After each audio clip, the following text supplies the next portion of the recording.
ودخل المدینه او داخل شي موسی علیه السلام ننوته موسی علیه السلام شهر ته علی حین په وخت غفلت کې من اهلها اوسیدونکو د هغې نه یعنې شهر غفلت خلک ودو مسپخین ټیم فوجد وموندل موسی علیه السلام فیها په دې ښار په دې شهر کې رجلین دوه سړي یقتتلان چې جنګېدل خپل منځ کې جنګېدل هذا د یو من شیعته د ډلې د موسی علیه السلام نو وهذا او د بل من عدوه د دښمنانو د طرفو فاستغاث نو مدد وغوښته موسی علیه السلام نه الذي هغه سړي من شیعته چې د قبیلې و علی الذي په مقابل د هغه سړي کې من عدوه چې د دښمنانو د ډلې و فوکزه نو څوک ووهل دته موسی علیه السلام فقضا علیه نو دی مړ فقضا علیه یې پوره کړه په دې باندې وخت ده قال موسی علیه السلام ویلو هذا دا مړېدل ده دا مړول ده من عمل الشیطان دا د عمل د شیطان دی انه یقینا د شیطان عدو دښمن مضل گمراه کوونکی مبین ښکاره دی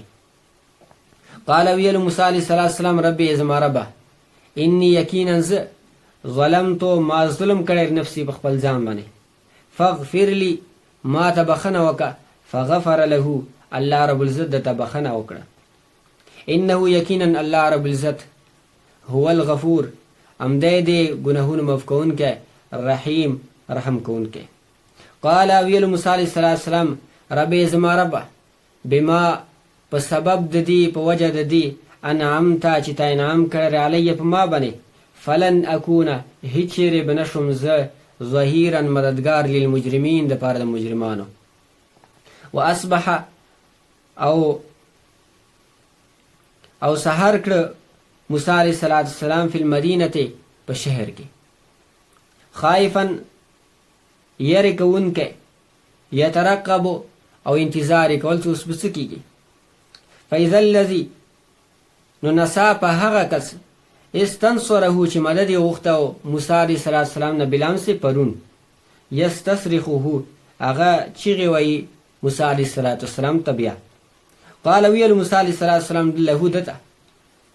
قال ویلو له دته موسی علیه السلام انک یقینا ته چې لغوی خامخا شرری خامخا سرکشي مبین ښکاره فلما هر کله چې اراده وکړه فلما هر کله ان اراده چې موسی علیه السلام اراده وکړه ان یبطشه چې راونسي بالذي هغه سړی هو عدو لهما چې د دواړو دشمن و قال نو ده ویلو یا موسی ای موسی اتریدو آیا ته غواړې ان تقتلني چې ته ما قتل کې کما قتلت لکه څرنګه چې تا قتل کړو نفسا یو سړی بالامس پرون ان تریدو ته اراده نه لرې